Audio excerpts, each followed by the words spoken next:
What is going on, everybody? Welcome back to the channel. Today we are counting down top 10 things that I love about this Subaru.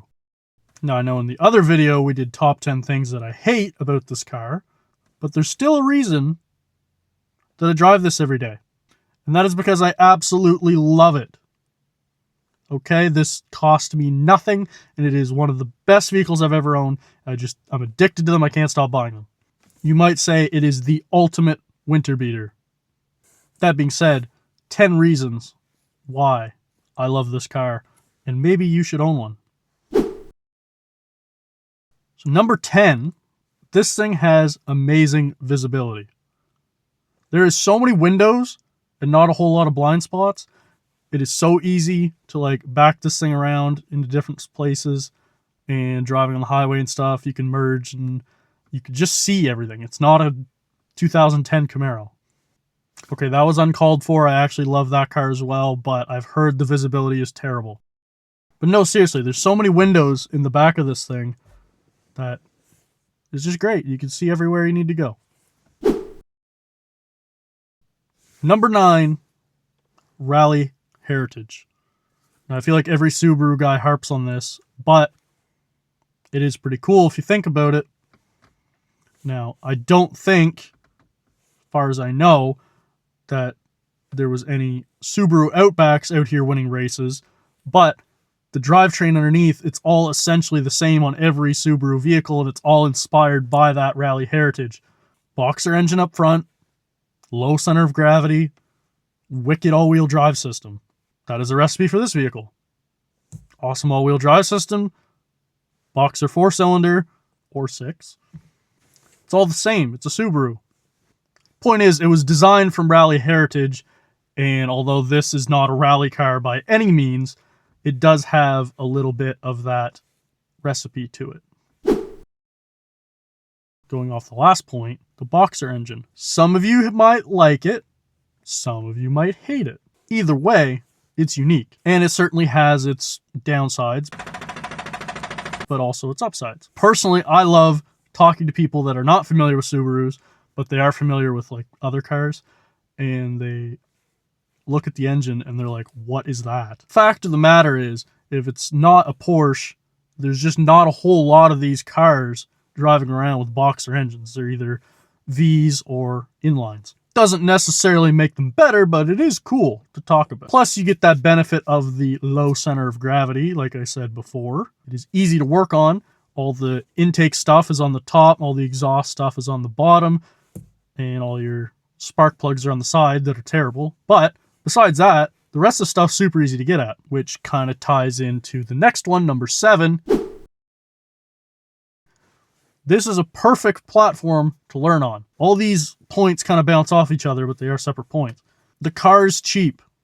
They're cheap cars. You want one, you can get one for super cheap these days. They sold great, there's lots around, and they're still running today. So if you buy one, maybe don't try wrenching on your only vehicle, but they're cheap enough you could probably buy it as a second one, have it as a project car, which is what I did. I picked this up for 700 Canadian, blown up. And it's where I learned most of what I know today. I did my first manual swap in this vehicle. I had a donor shell with a manual, everything in it, so it wasn't the hardest thing in the world, but point still stands. They're easy, they're budget friendly, and they're good to learn if you want to get into it. The engines are in there really easily. You can pull the engine out. I think it's something like 22 bolts and the engine comes out or something like that. I can do it in 3 hours. These cars are super simple. The way they're put together, you can figure it out no problem. And like I said, great platform if you want to learn to work on cars. Now, number 6. I mentioned this in the previous point, but they are stupid cheap. If you have an engine, or if you can find one cheap enough in a junkyard, you can go on Facebook, you can find one of these cars blown up or the gaskets are leaking. You can absolutely lowball them and get these things for stupid cheap. Literally cars, there's nothing wrong with them. They have 100,000 clicks or less. They're fine. Everything's great. They're blown up. You pull that engine out in about 4 hours, you slap the new one in there, and you could flip it, You could sell it, you could drive it. That's what I did. And even then, if you want to buy one that's not blown up and you don't want to go through all that, they're still not expensive. This car is 20 years old. It goes through snow better than anyone else's vehicle in my family, and they have newer vehicles, of course. It gets cold out. The other vehicles in the yard won't start. I go out. This thing starts right up. It's cheap, but it's great. That brings us to number 5. These vehicles are really reliable. Yes, that's right. I said it. They are reliable. Minus the major head gasket issue. But if you're buying one of these, go in knowing that. Make sure it's either solved or plan for it. Solve that issue, and you really don't have anything else to worry about. The transmissions are great. Once the gaskets are fixed, the engines run awesome. If you're not, modifying them. I don't know. I haven't done that. I know a lot of people boost these and they explode. I'm talking stock here. But just for a daily driver, I mean, once you get past the head gasket problem, they're super reliable. I've had many go 300,000 kilometers plus, especially if you have the 6-cylinder, the EZ30. I know of one that's still running with 400 plus thousand on it, and just now the timing chain's starting to tick, and that is the only thing wrong with it. These vehicles will go forever if you take care of them. That clip is my car, and yes, it did blow up, but it was my own fault. I had an oil leak, I wasn't checking, and I basically run it out of oil, and it exploded. But that car had almost 350,000 kilometers on it. It was, again, almost 20 years old at the time, and it had been overheated like 4 times. Just still kept running. I've had this motor for almost 4 years now, and really, besides some really minor things, small oil leaks, and maybe I think I had to replace a coil one time, I've had no issues. Now, that being said, it'll probably explode tomorrow, but they're tough. Number 4, the sound. This car currently doesn't sound that great. It's a stock exhaust with a muffler leak. I know this is kind of cheating because this is supposed to be about my car, but the potential's there. These cars sound really good. It is the same engine they use in the Impreza of this generation, and it sounds awesome. Plus, that classic Subi rumble is unmistakable, and if you have the 6-cylinder, the EZ30, they just sound insane. I don't know why these are slept on. These things are awesome. So yeah, my car probably doesn't sound the best right now, but we're going to change that in the future, and the potential is there. And these are one of the best sounding 4-cylinders I've ever heard.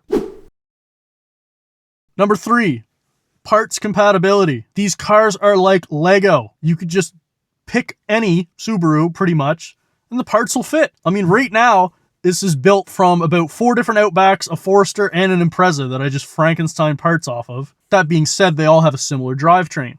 But I've done a little research online, and apparently the steering rack from a WRX can swap into these with little to no issue. I manual swapped this one from another Outback, but this being a factory automatic, all the holes were there, and it was just a matter of putting the parts in the right spots.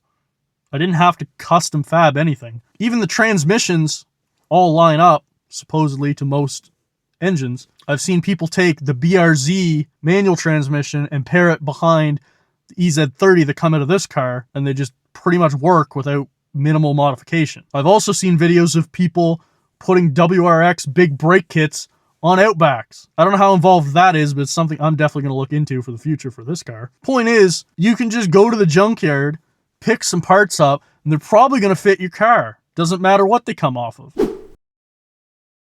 Number 2, these cars come factory with a manual transmission. Not this car, because that would have been too easy. I don't know why I didn't buy one. But the fact that you even could is really wicked, because we're getting less and less of that, and we need to save the manuals. But you have this absolute wagon, an absolute soccer mom mobile, but it's all-wheel drive, has a boxer engine, and it has a stick shift. It's perfect. And they work really good. I know when you modify them, these 5-speeds are kind of like paper mache. They don't hold a lot of power, but in stock form, they're not awful. It could use another gear for the highway, but beggars can't be choosers now. And I'm not 100% on this. I have to maybe do a little more research on it. But from what I understand, when they have a manual, it changes the torque split to 50-50. where the automatics aren't quite 50-50. When you put the manual with the different rear end, it changes the car so you get equal power to the back and the front, which just makes it super fun in the snow. And speaking of the snow, our number one spot is the all-wheel drive system. Symmetrical all-wheel drive. My king, the GOAT. I don't care what you say. It is, in my opinion, the best all-wheel drive on the market. With my stick shift, it just works so good. I have towed other vehicles out of ditches with this thing and not even spun a tire in the middle of winter. Taken it places that you would not even dream of taking a Honda or anything else like that. It just works really good. I mean, there's videos all over the internet if you want to see some people in some crazy spots with this and they get out of it because it just works so well. That being said, it is a little overkill. If you're just driving this daily, going to work and stuff, you don't even need all-wheel drive for the most part. I've done it. I've survived many a Canadian winter in a two-wheel drive. So has lots of other people. And if you had a Honda with an all-wheel drive system, I'm sure they work great. I had a Pilot. It was awesome in the snow. You just want to absolutely overkill it. This is, in my opinion, the best way to go. I just find it handles really well in the snow. And I like having that extra overkill confidence. I have been in blizzards where people are struggling in their vehicles and mine just seems to be doing just fine. So yeah, it's not required, but if you're like me and you like to be super overkill in the winter, it's the best way to go, in my opinion. Not to mention, it's super fun to slide this around in the snow. If you've ever been in one of these in a spot that you could slide around safely and just dump the clutch and absolutely get all four tires spinning in the ice, it's a pretty fun time. So with that wraps up today's list. If you enjoyed the video, please subscribe, like, all that good stuff. It helps me out a ton. Stay tuned because there's a lot more content coming I think you will enjoy. Maybe check out one of these videos that YouTube thinks you might like. And thank you again for watching. Peace.